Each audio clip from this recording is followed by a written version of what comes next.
I like that. Ooh, bloody hell, here we are. I Good seem to have evening. this. I seem to have this rod of light going through my head. Hang on. There we go. Evening. Yeah. You just look, hang on. I've got a halo. I've had a very good idea. Lead bulb. Yeah, seeing as there's nobody here at the moment, and there may be people watching on YouTube as I speak, so I thank you for watching. Last week week before last we were talking about the Nazis and the Germans and the paranormal use of the stuff in the SS. So I thought we'd carry it on and talk about the paranormal and what was done in a lot of different armies. And also, I would like to say a lot of people have messaged me. Thank you very much for all the well wishes. I'm absolutely fine. Yeah. It's been nipped in the bud. I've only got to have a small operation, so I'll be fine. But thank you. So, Good. I'm just trying to think what else. Well, what else? Oh yeah, last week didn't do a show last week. I was absolutely flipping knackered, and I had to drive to Somerset and back, and was just so there was no shows last week. But what have you been up to, Mr. Wayne? Not too much, really. Yeah, been out and about doing various bits and bobs. Finalising the closing of my coach company. Okay. Yeah. And then today we went off into town because we had a meeting for Tamsin, and then we had a nice little stroll back around Colchester Castle, and went and saw the area where Sir Charles Lucas was executed during the Civil War, which is a funny tale in itself, because the area where the monument is, apparently that is the spot where he was executed, and the story goes that from the moment he was executed, no grass would ever grow on that spot. And if you look on my Facebook post, there is the picture of the memorial to Sir Charles Lucas and Sir Lyle. Can't remember his first name. And I'm looking at it and I'm going, something's wrong here, because the story was no grass will grow, but all I can see is concrete. There you go. That's why no grass will grow. So that's why there's no grass growing, because there's concrete there. But I think the concrete path was added afterwards, obviously because of the monument. So that was the tale. And then we walked along the riverbank back home. So it was really nice, a nice little day to go out and have a bit of exercise and a nice little stroll. But I've been playing Pokemon Go. We haven't been up to much this week, apart from chilling out and catching up with housework and things like that. So it's been a nice calm week. We've shifted 2 tons of gravel, and we've redone the back garden. Just got to do raised beds. Then all that lot happened, and I've been playing Pokemon Go with my daughter all week. Usual crap. So anyway, yes, we were talking about the Nazis last week and the things that they'd been up to. So we thought we'd carry on in that vein and talk about the use of the paranormal in the military. So what have you found? Well, he's saying about continuing with the paranormal, or the connection with the paranormal and the military. It all goes back to the SS and Heinrich Himmler. That's right. It started with 1945 when the Nazi regime was defeated, and members of an elite US scientific intelligence initiative called Operation Alsos had made their way to Berlin to scoop as much of the intelligence as possible on the German military project. And they managed to find stuff in the bombed out villa in a neighborhood in Western Berlin, where they uncovered a cache of documents and artifacts that were part of the Ahnenerbe, which was Heinrich Himmler's science organization. Hey, James. So, of course, that was obviously well funded and vast. So there was a lot of stuff there. And it had even had an entire branch devoted to the survey of so-called occult services. So, that's right. So obviously it was you know, we all know that Heinrich Himmler was obsessed with the occult, as was Adolf Hitler. And they'd gone round the occupied territories that they'd taken in search for things like the Holy Grail and the Spear of Destiny, things like that. So, of course, with all of this information, the Americans have gone back home and they've looked at everything there to see what they've been up to. Hold the phone. Hold on. Hang on. Live on stage tonight, that was Mrs. Wayne walking past the camera. Hello. So, but of course, at the same time, I do want to mention the fact that they did find in a basement the remnants of I can't remember how they call it now, Teutonic symbols and rites, as well as a baby's skull in a corner pit of ashes. So they were quite disturbed at what they'd found. But however, at the same time, the Russians were also getting involved. And they had also captured an equal load of information from various sources of what the SS had been up to. And obviously, straight after the war, we then go into the Cold War between the United States or the West and Russia. And that's when interesting stuff started, wasn't it? So all this stuff then starts, and it strikes me as funny because I was thinking about it after last week's show that all these recorded UFO sightings all of a sudden start after World War II. You had the Foo Fighters being reported during World War II, which a lot of people are linking to the UFO experiments that the Germans were doing. So could these Foo Fighters have been German in the first place? And there was the attack on LA. I think we spoke about that a few the Battle of LA. Ago. Yeah. So I wouldn't be surprised if all of these are linked. And the fact that the UFO sightings all of a sudden seem to have been on the increase after the war. And then the Cold War itself, with Russia and America devoting time and money to something like MK Ultra, where they are using people with psychic abilities to conduct their tests and things.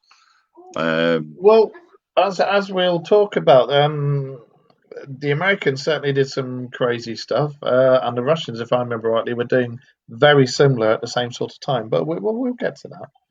Yep.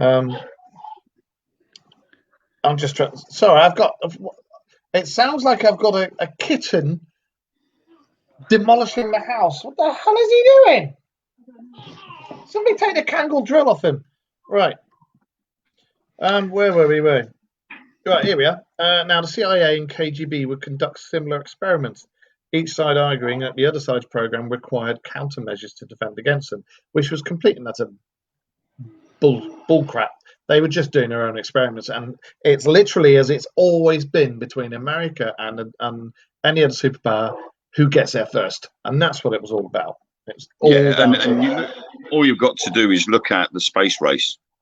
The first nation into space, the first nation on the moon. And that's all it's ever been like. One has got to have one up over the other. Exactly. And they didn't like it because the Russians were the first people to put a living thing in space. Yep. And the pressure was on. So they had to step up and invest more into other options that would beat the Russians. If you look at everything like the military's tech and everything else, because obviously once the Second World War was over, you had the likes of von Braun was whisked away in Operation Paperclip, along with many other German rocket scientists whisked away. Their records were disposed of. The crimes that they had committed were ignored, and they were just normal citizens again. But they had to work for the American government. Yeah. So, of course, that's going to be a stab in the back to Russia because they were also after the same scientists. And it's weird because obviously it goes to show when you watch certain programs. I mean, I've been watching documentaries left, right, and centre, and there is a claim there that the Germans during World War II actually had access to an atom bomb, but they never got the chance to use it. That wouldn't surprise me. That wouldn't surprise me at all. Well, we know they were doing hard water experiments in Norway, so that's right. There was a Second World War film about that, wasn't there? What was it? Where Eagles Dare? Or was it? No? Yeah, and that was about destroying the hard water manufacturing plant in Norway. Before we go any further, I'd also, when we get to the bit about the CIA trying to use people to psychically see things, I've actually got that CIA document open on my laptop to do with that. So I can give you a little bit, or give the viewers a little bit of the insight into what they were doing. And I find the whole thing fascinating. Batshit crazy, but fascinating. So if you'd like, I can do that in a bit. James Steele's got it. Telemark. Heroes of Telemark, that was it. Thank you. Yeah. Because that was when they had to blow up the ship, wasn't it? They had the hard water on it. Yeah, and I remember they were blowing the factory up as well, weren't they? Yeah. So, I mean, when you look at all of these things, it's always, like you say, it's been a battle between Russia and America right from the word go. You don't really hear much about the Russian side of things. I mean, all you've got is the Nina Kutlagina. Was it Nina Kalinga or Nina Kulagina? Need a pair of clean knickers, what? Something like that. Nina Kulagina. She was the Soviet Union's most famous or well-known psychic, and it was rumored that she had the ability to stop an animal's heart using psychokinesis, which, the ability to perturb matter with the mind, that's quite extreme. There's quite a few cases of that now. There's been people research. There's and funnily enough, it's nearly all Russians or Eastern Bloc. There's a kid who can discharge electricity just like that, and he can do this, that, and the other. And what was it? Oh, and there's another one who claims he's an alien, alien, and this, that, and the other. And it's nearly all Russia or the Eastern Bloc. I don't know. I mean, yourself, there was all the rumours back in the late 60s, early 70s that kids were experimented on, and this, that, and the other. Could these possibly be offshoots of that?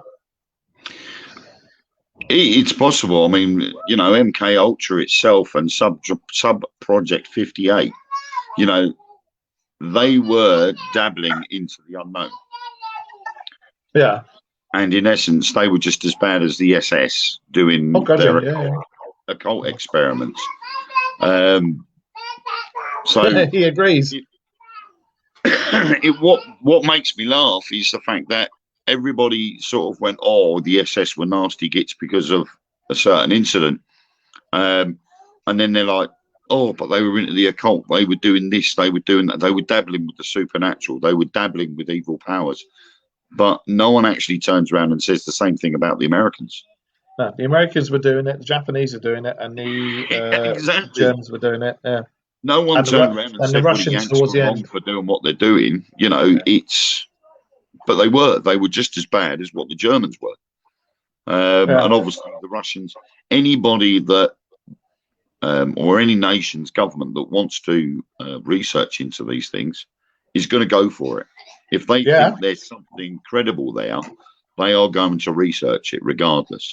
And the Americans must have seen that there was something worth researching to have actually started up a project that lasted for decades. Well, it was. I mean, you watched a film about it, didn't you? Yep. Well, I've actually seen 2 films about it. I watched the men that stared at sheep. Goats even. No, that was the Welsh edition that you were talking about there. Yeah. That was the Welsh version. And although it's a comedy, it does explain the experiments that they were doing. So it's a light-hearted dig at MK Ultra, basically, which is quite amusing. The other film I've seen is Stephen King's Hearts in Atlantis. No, I've not seen that. That is more serious. And that's about someone with psychic abilities, and he manages to escape the American government. And he ends up taking a room up in a lady's home, rents a room off, and he makes friends with Bobby, the lady's son. And throughout the course of the film, he displays the abilities, and he then finally he gets a vision excuse me, that he is going to get caught and he's not going to escape. So what he does is he puts a very large bet on at a bar that he goes to. I think it was a boxing match or something, but he puts a substantial amount of money in on this bet. And then he tells the boy to go back to the bar to pick up the money. And while the boy's at the bar getting the money, he gets caught by the CIA and they take him away, and Bobby's left with all this money. It's a very, very good film, but that is all about the same thing, the experiments with MK Ultra. What's it called again? Hopkins. Hearts in Atlantis. Hearts in Atlantis. I have to give that one a watch. It started off as a Stephen King book, and they obviously, like most of his books, they've put into film. It is really good. That sounds quite good, that. But yeah, as we know, all this stuff, it originally started with the Germans, then the Americans, and then almost at the same time as the Americans started, the Russians started, purely because they both captured stuff from the same building. And they also had scientists from the Germans as well who went, "Oh, no, do not shoot, do not probe me, I tell you." So they did all this stuff. And then everybody decided to go in, get in on that. But the most prolific were the Americans, because that's the one that the most stuff's come out about. And I'm just doing that bit. The American government's research into psychic phenomena often jump back and forth between the Department of Defense or the CIA. One program shut down, another one opened, etc., etc., etc. And there was a remote viewing operations building in Fort George Meade Army Camp. And basically, yada, yada, yada, small budget program because people thought they were nuts. And the Soviet bomber, this is what you were talking about, Soviet bomber had gone down in the jungles of Africa. And the CIA and military intelligence had used every intelligence collection means available to them, including satellite technology, to try and find the plane. And they couldn't. So they got these psychic guys in. And they did a remote viewing operation. Remote viewing, for those of you who don't know, is you get a psychic, put them in a room, you don't tell them anything about what they're looking for. You just come in, give them some coordinates or a rough area, and say, get on with it. And then you walk out the room, and they write everything down that they can see. They're also speaking it as well, and it's recorded. So anyway, they had this lady, Rosemary Smith, who was a secretary, and they got her in on it.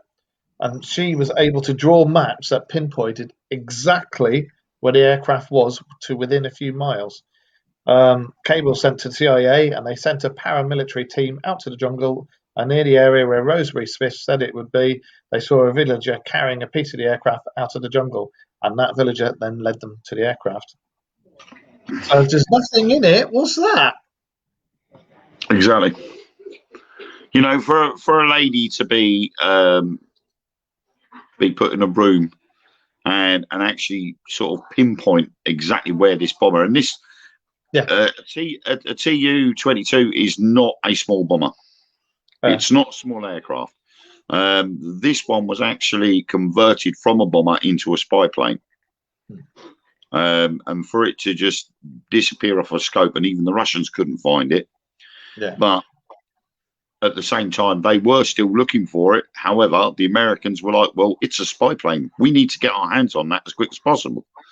But obviously, we're using their satellites. They're looking for it, can't find it. And that's because it's crashed into dense jungle and the canopy of the trees has covered it up. That's before they had LiDAR as well, so they wouldn't have been able to see properly. So for Rosemary Smith to actually be sitting in there in this room and actually be able to turn around and say it's in such and such a spot, and then they go and find it, and how could they then say that's not credible? But that was one of the reasons why they shut the group down, because it wasn't credible enough. Whilst we're talking, it wasn't credible enough, my backside. Let me give you a little bit on the remote viewing, some of the remote viewing that was done. All right, now this is a CIA document that I've got, and it's one of the released ones, so I haven't been hacking. Some of it's redacted, some of it's not. But they had a gentleman that was one of their remote viewers, and they gave him an envelope which had a card on it which had the following information, and it literally said, "The planet Mars, time of interest approximately 1 million years BC." Right, and the envelope was not opened until after the guy had done the cold reading. So although he's got the envelope with this stuff written on it, it's sealed. He hasn't seen it, and he's not allowed to see it until after he's done the reading, the remote viewing. So he was just given selected coordinates. I can give you the coordinates, which was 727-101-609908. Now, I'm just going through all this now, and I find this quite interesting because he even tells you the colour of some of these things. Right. Now, I'm talking from the words of the guy who's doing it, and they've asked him what he can see. And I want to say it looks like, I don't know, it sort of looks like an oblique view of a pyramid or pyramid form. And it's very high, and it's kind of sitting in a large depressed area. It's yellowish or ochre coloured, whatever that is. And then he goes on to say he's tracking severe clouds, more like a dust storm, and it's a geological problem. So he's talking about when their atmosphere starts to go. And he said, "Just a minute, I've got to sort all this out." And then he goes few other things, and then he goes, "It's like mountains of dirt appear and then disappear." And you can see large flat surfaces, smooth angles, walls, and he says they're really large, massive, megalithic pyramids. And then he says he can see a perception of a shadow of people, and he says they're very tall and thin, but it's only a shadow. It's as if they were there and they're not there anymore. So he's told, go back to a period of time when these shadows that he's seen were really there. And he goes, all right, hang on a minute. And he said it's like he gets static on a telephone line and he has to sort through it all. And then he goes, right, I keep seeing very large people. They appear tall and thin, but they were very, very large, giants, wearing some kind of strange clothing. And then the guy says to him, right, hold your thoughts there, and gives him a little bit more location, 46.45 north, 353.22 east. Then go to 353.22 east again, but look inside something. So he's like, all right, and he's looked, and he's gone, there's a cavern. It's not a cavern, it's some sort of canyon. And he goes on and on and on and on. And he says there's sections of smooth stone, and he basically describes a city under the ground. Large rabbit warren, and he says that the rooms are really, really huge. And he said they're so big it doesn't feel like he's standing in a room, it's like he's outside. And this goes on and on and on and on. And he gradually describes more and more stuff. And he says that there's like a massive road with a marker, and he keeps getting the Washington Monument, you know, the obelisk thing they had, Cleopatra's Needle, like that. They give him some more coordinates, and he keeps going on about very ragged mountains, very tall, and things under the ground. And he keeps going on about this place being under the ground, the city. And he goes on and on and on and on and on, and cut through it all. I'm trying to find a really good bit. He says that they're waiting for the others to come back. They're atmosphere started to go, and they knew that they wouldn't be able to survive for that much longer. So they sent their own people off in a ship to go and find another planet habitable, and they haven't come back. And these were the last of their race, or the ones that were left behind, and they were trying to eke it out until the people came back in the ship and got them. But 1 million years BC, there would hardly be anything. 1 million years BC, hardly anything left to recognise.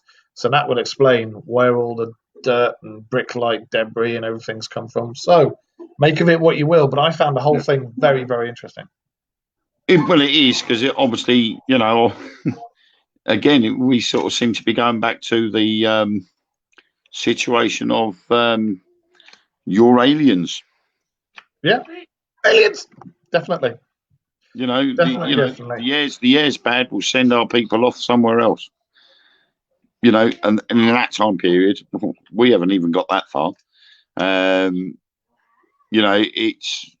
I mean, I was reading an article today about faster than light travel actually may be a possibility within the next 15 years. That's right. They're folding it like a pocket, aren't they? No, it's all requiring an engine. It's nothing to do with folding time.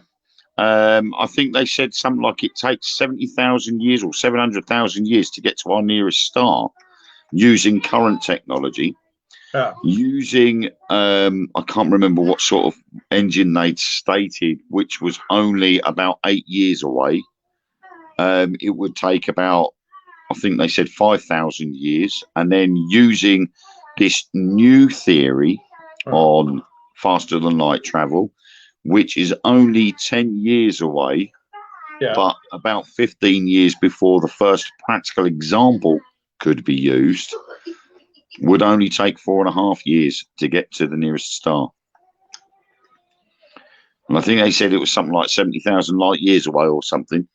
So basically, you're going of a long time to get to get first contact. Technology. We're going to get first contact in our generation. Technically, yeah. If they're claiming that they can get faster than light, an engine that is capable of moving something to a faster than light speed, then they'll be getting to our nearest star within 4.5 years. Well, as James Steele said in the chat room there, now we know light is not the fastest energy in the universe. Exactly. So I can't remember what they called it, Stillons or something they called them. It was a Stillon wave, which was generating the forward momentum for the object to travel at that speed. But it was needing something to be able to maintain those waves. So basically like a pulse engine. Yeah. Well, they've already invented the impulse engine. That's already been invented. So you've now got the impulse. Yeah, this is now supposed to be the next step, because obviously under current conditions, to go as fast as light, you need to be able to weigh the same as light. Yeah. Which is 0. So the original theory was that if you were able to make something weigh negative mass, then you would be able to go faster than light. But you can't make something a negative mass. Yeah. Because everything would have weight to it. So they would need to then invent something that would actually create that negative mass. Yeah. And then you've got the propulsion system, which would be able to speed it forward.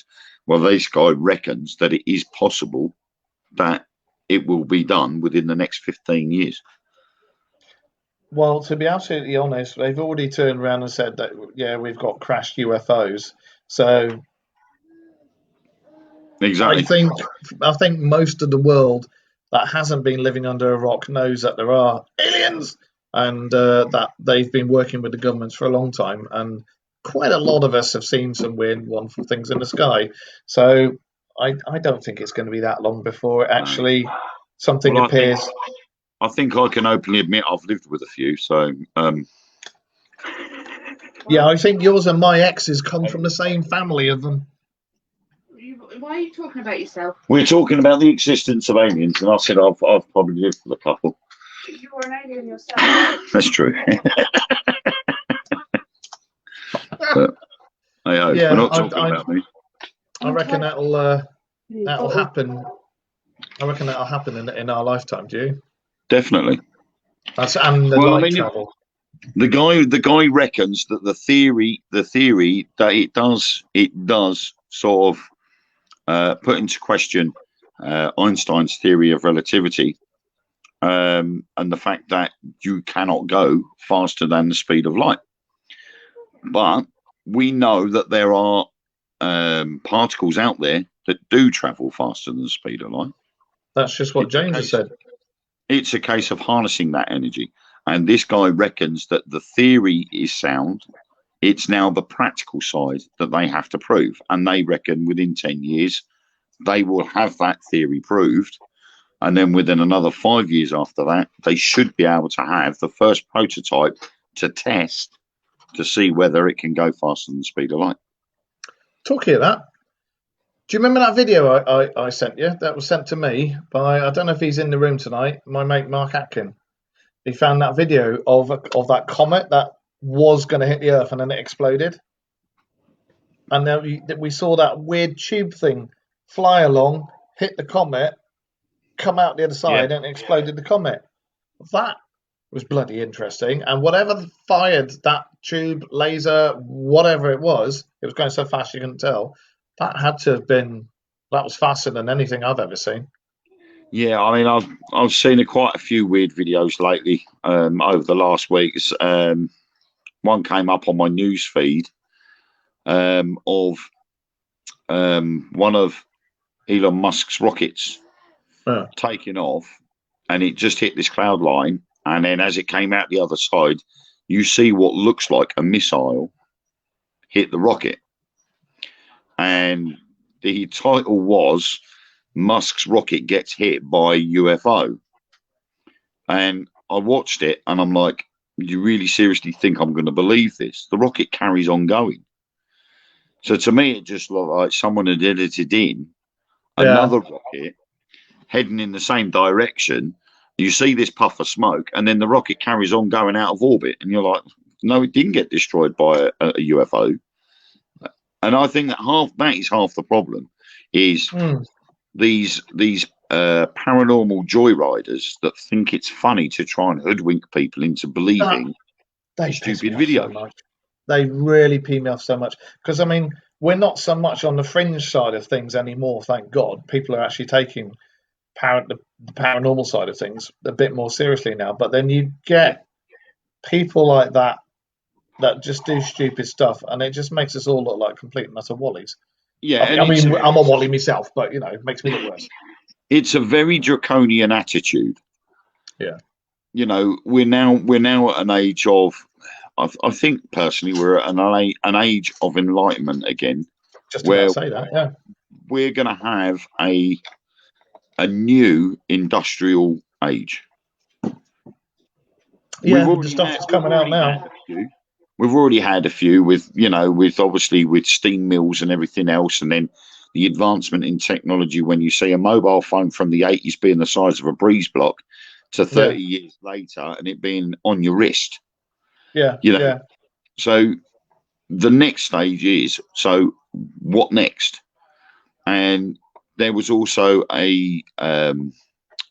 obviously we know about the Concorde being pulled off and how many hours it used to take to get to New York. There is now in development a new version of Concorde, which will get to New York in, I think it was an hour and a half. Fucking hell. Yeah. Wow. And that's what I thought when I saw the article. I think it was something like an hour and a half or 2.5 hours. It still beats Concorde. Because I know they've got the passenger liners now, aren't they? That can do it in, is it 4.5 hours or something? Yeah. Yeah, but 1.5 hours. Still nothing has been able to beat Concorde for that sort of flight. That's a civilian. You had the SR-71 could have done that in a blink, but that's obviously military. But with this new version of Concorde, they reckon an hour and a half, 2.5 hours to get to New York. You can imagine if it had the fuel capacity how long it would take to get to Australia. Couple of movies in you there. And they're saying with things like the, obviously we're doing the space tourism, you'd be able to launch from here, go into orbit and land in Australia in half the time as what it would normally take. Yeah, you would. Yeah. Just what James was saying here, I know that the water engine was invented, but the guy that invented it, his patents were taken away by the US government, and he mysteriously died a few years later. And they're trying to work on the perpetual motion engine as well now, aren't they? To try and get that up and running. There was an article a couple of years ago about a guy that was able to do 100 miles on a tablespoon of water. That's right. Yeah. Remember that. And he was very quickly disposed of. The petrol companies brought out the patents, so they couldn't release it. And that was all in a bid to actually keep people still buying fossil fuels. And it's, I don't know, it's a bit, it's all this secret squirrel stuff. They don't want you to do this because they want that. And they're going to lose too much money if they allow an engine that runs on a tablespoon of water and do 100 miles to be released. Well, I agree with what he's just said. Because you look at all the stuff that Tesla was coming out with, and then they all went, no, he's mad. And then half the trunks that were in his hotel room mysteriously vanished, never to be seen again. I can't remember his name now. Ellen, can you remember that guy's name in America? The one with the Tesla coil in his back garden? No. There's a guy I follow on TikTok in America. And he sounds like he's got a sock in his throat. He's got a bit of a funny voice, but wow, is all I can say. I can't, if I can find his name, I'll message his name to you and I'll let you know who he is. He posts pictures daily, and he has followed a lot of the published experiments of Tesla. And he's got a Tesla coil in his back garden, and he's got it linked to all these converters and transformers and all this other weird stuff in buckets. And he'll stand there and he'll go, today I'm going to replace this transformer. And he goes over to this bucket and starts pulling things out and putting new things in. And I'm like, what the hell? In our society today, we wouldn't have done that. We would have just shut everything down, taken out this small gadget, disconnect it, put in this new one. But he's not. He's got things in buckets, and he's literally gone near enough to how Tesla had done it. And his Tesla coil isn't anywhere near as big as Nikolai's coil. Did you watch the series about Tesla? No. And they showed the hotel that he was in. Well, fascinating program, and I can't wait for series 2 to come out. But you know what his Tesla coil looked like, the giant one? Yeah. Well, he eventually ended up in that hotel up near the top, but he wasn't on the penthouse. They showed the blueprints of the hotel, and the blueprints of it, when you haven't got all the concrete and stuff on it, are strikingly similar to a Tesla coil. You know what? I think I have seen the series, but that was a while ago. But did you see that they tested one of his coils on the transmission wirelessly of energy, and they had that toy speedboat in the lake? Did you see that one? Yeah. And then they did the Tesla coil, figured out the range and stuff, put the speedboat in the lake, did the Tesla coil, and they were controlling the speedboat and the power wirelessly from that coil. And so again, it obviously works. And again, this is why all of those chests of his ideas all disappeared, and Edison stole some of his ideas simply because Edison could make money from it all, and the government could make money from it all by shelving it. Because if Tesla's idea is to give everybody free energy, all these people that were providing energy at a price are going to be out of business.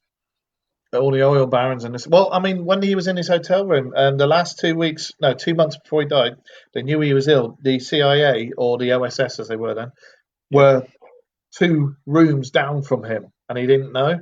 And they were listening to him 24/7. And as soon as he passed, they went in his room, That's when the stuff vanished, and they know it was the OSS that took it, and they're like, no, no, no, no, no, no, you know, and it's just come clean about everything. We're getting to the point we can't do fossil fuels. We're getting to the point we can't do this, that, and the other because we're mucking the world up. We need to start having this energy and these technologies that doesn't screw the world up for everybody. Yeah, and but forget about the money. The problem is we turn around and we say, right, okay, the greatest sources of energy we've got on this planet, we practically don't use, the sea and the sun. Yeah. You know, we're now starting to say, well, okay, solar panels, but we can't develop a solar panel that is going to create cost-efficient energy. Yeah. Because obviously it costs so much for the panels, even the windmills. You know, Germany had loads of windmills erected in fields and stuff, and then discovered that they can only be on for 25 minutes at a time before they need to be shut down, cooled down before they can be restarted. So they said it's not cost efficient. So I know what, we'll sell them to the British instead. So now off the East Coast, we've got hundreds of windmills that really aren't cost efficient, but are costing us money. There's where we live. There's actually loads of them around here, isn't there? With the windmills. Yeah, loads of wind farms around here, and there's a lot of the houses around here are in the whole of the area are all starting to put solar panels on their roofs and that. So people are gradually coming round, but it's like the fossil fuel stuff. It's got to go, and we do need to start. People ain't daft. They know that the oil barons and stuff are like the almighty pound, the almighty dollar, and it's like, well, I think having a planet for our grandchildren and their grandchildren is a lot more important, you know. And I think what these big companies are going to be doing is that they're going to be looking at a way of developing things like the Tesla coil and stuff like that. But they know that you could do that to generate free energy. Mm. So they're sitting there, they're working out how they're going to be able to create this free energy using his ideas and be able to charge the general public for that energy. Do you know it'd be brilliant if somebody could invent some sort of either perpetual motion or 0 point energy, whatever, small enough, and then they did a YouTube video and it just went, YouTube, Snapchat, TikTok, all that sort of stuff, and they just went like bang in one day. There you go, free. Yeah. This is how you build it. Just needs this. And I think that's why a lot of these fossil fuel companies and energy companies are sort of getting a bit worried, because with the advent of social media and how widespread it is, you know, you've only got to post one thing that would be controversial to the entire planet, and it will spread like wildfire within minutes. Exactly. I mean, you know, everybody's coming round to it. Everybody's fed up of, as James said, keep the masses under control and dependent. Everybody knows that it's all keep them busy. They ain't going to see what we're up to. Yeah, we do actually. But it would be nice do you know what would be nice? And something that the government could not block, stop, anything. When our neighbours from other planets come down and say, "Hey, we're here," and then they go, "Oh, hey, free energy for everybody. We'll show you how to do it." But it gets broadcast over every single channel on every single platform, and there's nothing the government could do. They're screwed. That would be brilliant. But then again, what would happen if you were to do a similar Tesla-style experiment in your back garden? I'd probably end up frying the neighbour's cat, but go on. Apart from the fact that the Tesla coil, when it's activated, is noisy as hell. Yeah. And I think that is an issue on its own, because obviously you don't want to have hundreds of these things dotted all around the planet, creating all that racket. You're just going to have so many people complain. And I think that is why they're holding back, because they want to make sure that they can do it in a way that doesn't, you know, you've got burning fossil fuels create pollution of one kind. A Tesla coil creates pollution of another kind. And you couldn't stick a Tesla coil in a housing estate of 500 houses and expect not one person to complain about the noise. Surely, I mean, there was another thing he was working on as well, wasn't there? Because he was trying to get the Tesla coils done, but if he'd carried on watching the things, and if you read up about his stuff, that was brought up in his notes, the noise, and he was working on a thing to quieten it down and quieten it down and quieten it down, and it was going to be using ley lines. It was going to be using the energy from that. So, but it's all vanished. The only other way you could do it was possibly having some sort of shielding around the coil itself, so that the energy can still be generated and transmitted, but it takes out some of the noise that's generated. You know, it's a difficult thing to work out. Well, I mean, my brain I can't work that stuff out. I just see all the little clues and everything, and then get it all together and get it all completely wrong, but then bring it up on the show. So hey, but I do think 0 point energy or perpetual motion energy is the way to go. Definitely perpetual motion. Yeah, it's like electric cars, and they say they can't find a way to charge the cars. My argument's always been, what the hell were points on a car? They used to charge the bloody battery. If you've got an electric car, surely you can have an alternator or something on a car big enough, well, small enough but powerful enough to charge the bloody engine. Well, I'm going to go back to the 80s when I had my push bike. My push bike had a dynamo on it. Yeah. And that was attached to the wheel. And as the wheel moved round, your front light and back light would light up. And you could never get up a hill like that once that thing was on that back wheel. I remember them. So you'd got a dynamo, and that sort of technology is not that hard to work on, to use for a car to recharge its battery. Yeah, exactly. Even if you were to have two batteries, one that's already got a charge and one that needs charging. So as you're going along, you've used your battery to move you forward, so that one's slowly being drained. But at the same time, the dynamo could be charging up the other battery, ready for your return journey or for the following day. And then all you do when you get in the car automatically switches to reverse the polarities so that it charges the first battery on the next journey. So you're constantly having a charged battery. But I better shut up before these fuel companies and these energy companies say, my God, he's got a good idea there. Be careful, they'll assassinate you. Whoops. I reckon that's why they charge you. You still have to plug it in, is so that you still pay for your electric. But when things are run by computer now, you don't, you can put the key in and turn the ignition. That takes the charge from that battery.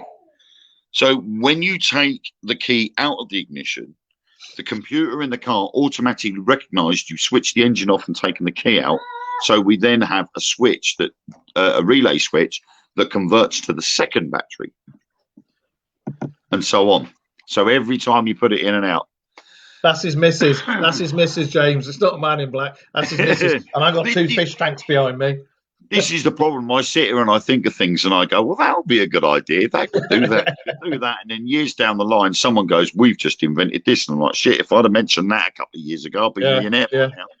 Yeah. Tell me about it. It would be very good. Anyway, we've done it again. We've done what we always do. We talk about something and then go completely off on a tangent. So I read a load of stuff out. You it's your turn now. Oh, crap. Where were we up to? We were up to... Well, I mean, basically, we were talking about how the Russians and the Americans... What the witches did. That was... Have you not... Scroll down. It's on page something. Just scroll down. You'll see the background as a heading. Huh? Because this has been done twice, actually. It was done once for this person in the Second World War and once for a badly fitting toupee this couple of years. Do you know what? I can't even get that up on my screen because I'm actually looking at some of the email that you sent me. Because obviously you've researched in a certain page, which I'm on now, but hasn't got anything to do with witches on it. That's because my research is from lots and lots of different pages, and I Yeah, copy and I know. paste and then juggle things around and then write it in my own words. Right, Yeah, but my research is on my tablet, and I can't access my emails on my tablet that's all right. because I'll it's not read it out. signed in for them. So Did British witches work magic to keep Hitler out of England? Bear with me on this, everyone in the chat room. Anybody who's watching this on the YouTube, it's not bear with me Angela on this. Lansbury. Wasn't Angela Lansbury, was it? God blimey! No, it wasn't Bedknobs and Boomsticks. Right. By 1940, Hitler had significantly increased Germany's military presence, which had been diminished following the Treaty of Versailles at the end of World War I. In early May of that year, the German army invaded the Netherlands and began to advance, arcing westwards. After a number of failed Allied attacks, the Germans reached the coast, effectively cutting Allied forces in half. With the French army to the south and the British expeditionary forces and Belgian troops to the north, once they arrived at the English Channel, the Germans began moving northward, putting French ports at risk of capture. And if that wasn't dangerous enough, the British and Belgian troops, along with several French units, could be captured if they didn't escape the path of the oncoming German forces. Now, on May the 24th, Hitler issued a halt order to the German troops. And the reason behind it is they think it was to stop scholars or people of learning from going anywhere because they may have information or means and ways to stop stuff. But long story short, there was a thing called the Cone of Power. Now, these male and female witches, white and black. I'm just trying to get through. Right, here we go. Britain's New Forest lies on the southern coast, not far from the port cities of Southampton and Portsmouth. Neither of those are the closest point in England to the French Channel. That's Dover. Any German invasion from Europe could land somewhere near the New Forest. So basically, during the 30s, a civil servant named Gerald Gardner returned to his home after many years travelling abroad, and he would later become the founder of modern Wicca, right? Modern day Wicca. And he joined a coven of witches in the New Forest, this guy called Gerald Gardner. And according to legend, on Lammas Eve, which is August the 1st, in 1940, Gardner and several other New Forest witches got together near the town of Highcliffe by the sea to cast a spell on Hitler to keep the German military from invading Britain. And the ritual that was performed that night became known by a sort of military-sounding code name, Operation Cone of Power. There's little information as to what the ritual actually involves. I think, quite frankly, keep that to yourself in case we ever need to use it again. But some historians have pieced bits of it together. And somebody wrote, in a forest clearing surrounded by pines, they marked out a witch's circle, the stage for the magical efforts, instead of a bonfire, because of the lights and put that bloody fire out, you know. And the star that they did, some of the pentacles were put towards the east, or in the direction of Berlin, and that was the focus for their magical efforts. And they stripped off, or were sky-clad, as we can say, and they began to dance in a spiraling platform around the circle, building up the communal ecstatic state that they believe can control magical forces. And it basically boils down to, yes, witches did cast spells to stop Hitler landing after France fell. They met and raised the Great Cone of Power and directed the thought at Hitler's brain. You cannot cross the sea. You cannot cross the sea. You're not able to come, just as their great-grandfathers had done before to Napoleon Bonaparte and so on and so forth. But this guy is confident that this happened. And I remember when Trump was in power and being an absolute div, witches did the same thing, but they put it out all over the social medias when this was going to happen, and it was witches from all around the world that did it, both light and dark, good and bad. And I remember all that going on, and I just thought that was absolutely brilliant. They did it to get rid of Hitler.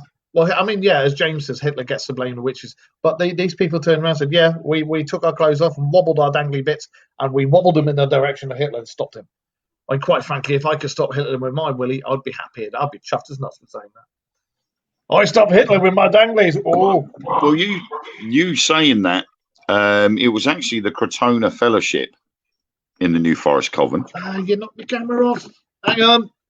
Lindsay's Bye. just knocked the bloody camera off. Hang on. Right, hang on. Come on, you bugger. Come on. Just you carry on talking, mate. I'll just. Okay. Yeah. Well, the actual the New Forest Coven was the Crotona, or also classed as the Crotona Fellowship.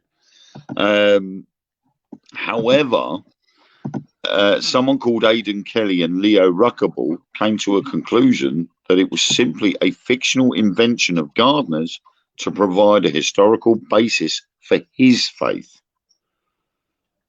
Aliens. So I could see that, but why would you make a complete fool of yourself by saying you stripped off all your clothes and dance naked in a spiral? to be honest, I think at that sort of time when there is the risk of an invading force coming, you know, there would have been people that would have tried anything. I think anything would have helped. I mean, you saw how quick, Adolf Hitler had reached his arms across Europe so fast. And then stopped. And it panicked people over here. People were like, oh my God, he could take us very easily, very quickly. But obviously, to be able to get Great Britain, he needed to have air superiority because there was no land gap. There was a gap between mainland Europe and us. And he needed the air superiority first before he could launch any ships to get over here. And that was a fear to a lot of people. And luckily, if it wasn't for the Battle of Britain, Germans would have landed on our shores. So, I mean, it could have been. There was probably hundreds of people had had a little altar somewhere where they had tried to cast spells to stop Adolf Hitler from landing in the UK. And apparently there was at one point on the East Coast where a group of Germans did arrive and they were burnt alive on the beach. What, German troops? I think if I remember it rightly, and this was going back in the 90s, I heard about this. There was a group of German soldiers had arrived on dirigibles from a submarine, and they'd actually landed on Felixstowe Beach, and they were caught. I've not heard anything of that, but I'll have to have a look for that.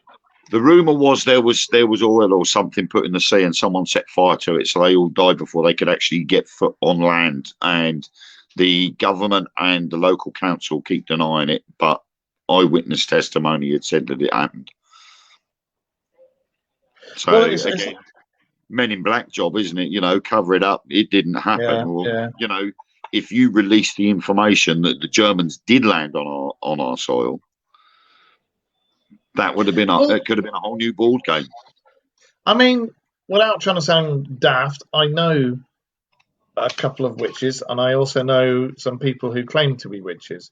The ones who claim to be witches, the ones who I know are very modest people, very knowledgeable people, and they know what they're doing. And I'm a firm believer in the old ways. I've always thought there's something. Remember, I've always said for every legend or myth, there was that little spark that started it. Yeah, so there's always. I mean, I said that. I was talking about it the other night. I think it may have been last night. I read my children a bedtime story, and it was about a little boy called Yuki, which in Japanese means bravery. Yeah. And he was trying to warn people. His granddad had taught him to the signs to look out for of a tsunami. And he was up on the mountainside and he could see the sea receding. So he rushed back to the village and told everybody to get off the beach because they'd all crowded to see what was going on. Yeah. And they just ignored him. They all said, oh, don't be silly, you go away, leave us alone. So he went to the rice fields where they'd stacked all the rice for drying out and set fire to them. Yeah. So of course, seeing the fire and seeing it spreading towards the houses, they all went to go and put it out. They saw this wave coming in, so they ran up the mountainsides to join with this boy. The entire village got washed away, and instead of celebrating the harvest, they ended celebrating the fact that he'd saved all of the villagers, all 400 of them. Now, that is now being based as a children's story, but it was based on an actual event, but it was an old man who knew what to look for in the sea that had warned the village that something bad was going to happen, and they listened to him and they got out of the way, and it just devastated everything. But he was the one that saved them. So it's a case of Chinese whispers. Over the year, the story has changed, and to make it more pliable for children to understand, they've put a little boy as the casting role. And I think, like you say, there's some spark there of originality. Something there was part of the original story, and over the years, it's changed, and it's become this legendary status that it is now because of that. It's a bit like, we're almost out of time, but the thing I've always said when people say to me about why did I get into the paranormal, it was all to do with books I used to read when I was at school and this, that, and the other. But there was that Sir Arthur Conan Doyle quote that was written as Sherlock Holmes talking. Was it what when you've got something and you take away everything, all the evidence and this, that, and the other, and if you look right into it, and once you've taken everything away and explained everything away, and whatever you're left with, no matter how implausible, must be the truth. And that's the spark to any myth, legend, story. Definitely. So, right, what are we going to talk about next week then? Because I thoroughly enjoyed this one. I don't know. I think I don't know. I mean, I can come up with a few suggestions during the week. Can I keep my clothes on? Yeah, I think so. Cool. Because that last suggestion involving I can't believe it's not butter was a bit inappropriate. I don't know. I mean, we seem to be going on to things like the occults, and we haven't really talked much about science fiction as such. No, we haven't. And we're both science fiction nuts. Exactly. And I think maybe, and in August, and I think you know where it's coming. Right? You know what's coming. Me and Mark are organising to go down to London to see Jeff Wayne's War of the Worlds immersive experience. I've spoken to Jeff Wayne about the immersive experience. And some of the guys that actually put together the experience itself. And I do follow them on Twitter and Facebook and etc. And 22,000 square feet of fully immersive War of the Worlds. And it literally follows the album from start to finish. And you have to sort of crawl through tunnels, like you're in the Brave New World section of War of the Worlds. You're in a boat as if you were in the like a little dinghy going down the Thames, and Martians are walking up towards Parliament Bridge. And you even have to wear VR headsets. And then when you're finished, you go into like the Red Weed bar and have a meal and something to drink. And it's known that Jeff Wayne frequents the place quite regularly. So you run the risk of actually bumping into him. So I'm thinking maybe as a special in August, we sort of do a live relating to that as well. I don't see why not. I really don't see why not. I think that'd be a very good idea.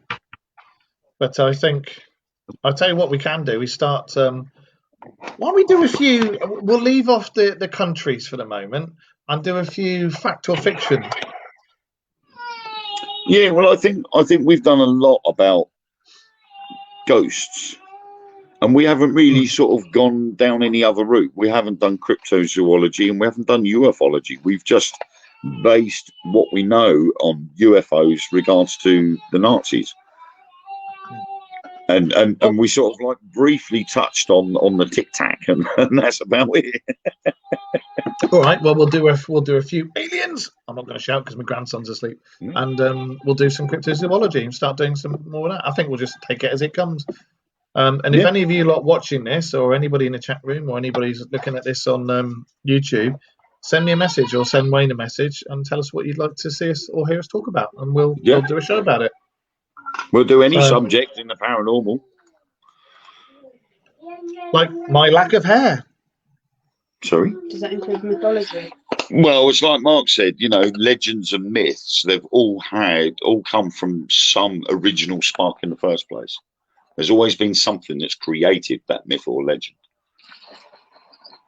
Which Aleister Crowley, when he was practicing magic right up in Scotland on the edge of Loch Ness, he did that summoning spell, and he said out of all the demons that he managed to summon and then put back, he couldn't put one back, and it went into the loch, and that's when all these supposed sightings of Nessie are supposed to have been prolific. Yeah. So again, mythology would make a great episode.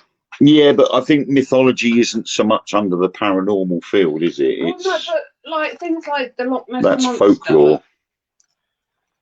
Yeah, no, she's got a point. She's not about cryptozoology.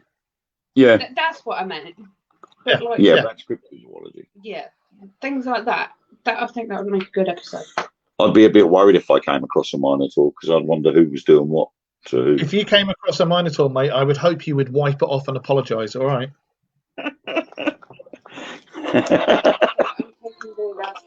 So yeah. But yes, I'll start doing stuff like that. So sounds like a plan. We'll have a talk in a minute anyway, but let's say goodbye to everybody first. So everybody out there in watching land, thank you very much. We've had quite a few in tonight, so nice to see. Thank you for listening to our name drivel. I'm really glad you like it. And if there's any TV execs out there, we could do a program where we get to visit everywhere. That'd be good. That would be, yeah, definitely. That would be wicked. That would. Anyway, on that note, I shall say goodbye from me, and I will see you on Sunday. Hang on. It's goodbye. I keep doing it. That's because the camera's reversed, and it's goodbye from him. Copywritten that one, and it's a goodbye from me as well. When's your next show on? Yeah. We did a live on, I think it was last night actually. We did a live last night on Truth Beyond Paranormal, where we did meet the team, and the subject was myself and Ellen last night. It was a little bit of history about ourselves and what got us into the paranormal and stuff like that. As obviously as presenter of Truth Beyond Paranormal, they thought it would be nice to sort of have something put out there for the people that watch the show, to actually sort of do a meet and greet with us, which was quite nice. And we're hoping to do a live remote investigation from myself and Ellen here a week tomorrow. That sounds interesting. We've done two so far. We did one remote investigation between here and our director Sam's house in Watford, because she has something in her on their property. It used to be an old mill, and was used to make ammunition during the Napoleonic Wars, I think it was, and then it was pulled down, and now there's obviously this house built on it, and she's had something in there. And Truth Beyond Paranormal, we actually did an investigation from her place, and we did some mirror work, table tipping, and had various results. And the first episode we actually had, we were doing glass work on a table, and we were actually talking to someone called Adam that resides there, and it was even answering my questions. It was quite happy for me, over the internet and talking through the phone, to ask him questions, and he was answering them. And then last week we actually went live from Watford here and Oban in Scotland. Yes, I remember you saying you were going to do it. And that was with our friends Peter and Anna. And they actually brought down a collection of their haunted dolls, and the dolls were clearly moving behind them. Okay, well that sounds like one of the something. dolls. One of the dolls actually hit his elbow with a handbag, and I saw the handbag come out from behind his elbow and go back down to the doll's side. And when they looked back at on playback, you could clearly see that she'd lifted her arm and the handbag had smacked him on the elbow. Okay, fair enough. Hopefully a week tomorrow we'll get the same sort of things here, but I'll be sort of mainly working with the dowsing rods. Okay, mate. All right, nice one. Well, we should look forward to that. And what else? Oh, Sunday. I'll be back Sunday 9 o'clock with Taylor May doing the review mirror. So on that note, we will see you all again. And James, thank you very much. Appreciate the comment. Yeah, and thank you all of you for listening. And we shall see you all either on Sunday or on Friday or with Wayne's other shows. So yeah, I'm out of here. I'm pooped now. See ya. Bye.